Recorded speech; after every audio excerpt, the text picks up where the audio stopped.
मधुपुर गांव गंगा के किनारे बसा एक छोटा सा गांव था, जहां हरे भरे खेतों के बीच एक रहस्यमयी बरगद का पेड़ सदियों से खड़ा था। उसकी विशाल जड़ें किसी प्राचीन सर्प की तरह जमीन में गहराई तक फैली हुई थीं, और उसकी मोटी घुमावदार शाखाएं आसमान को छू रही थीं, जैसे वे ब्रह्मांड के अनगिनत रहस्यों को अपने भीतर समेटे हुए हों। गांव वाले इसे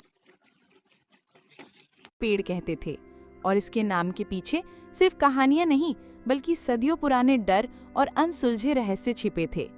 हर रात सूर्यास्त के बाद उस पेड़ के पास से अजीब और डरावनी आवाजें सुनाई देती थीं। कभी बच्चों की डरावनी खिलखिलाहट जो अचानक शांत हो जाती, कभी किसी बूढ़े की करा जो हवा में घुल जाती, तो कभी पत्तों की सरसराहट के बीच किसी अदृश्य फुसफुसाहट का भ्रम, जैसे कोई प्राचीन आत्मा फुसफुसा रही हो। कुछ का मानना था कि पेड़ के नीचे प्राचीन काल का एक अतुलनीय खजाना छिपा है, जिसे सिर्फ भाग्यशाली और पवित्र हृदय वाले ही पा सकते हैं। जबकि कुछ का मानना था कि वहां बुरी आत्माएं और भटकती प्रेतात्माएं वास करती हैं, जो किसी भी राहगीर को अपने मायावी जाल में फंसाकर हमेशा के लिए कैद कर सकती हैं।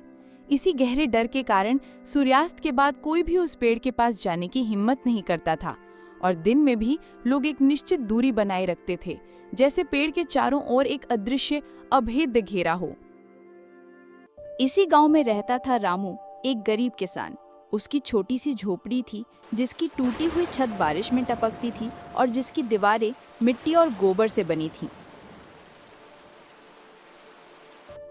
वो अपने सूखे खेतों में दिन रात एक कर मेहनत करता था। सुबह सूरज उगने से पहले उठकर और रात ढलने के बाद थककर सोता था। लेकिन प्रकृति के क्रूर मार और भाग्य की निरंतर परीक्षा ने उसे कभी चैन से नहीं जीने दिया।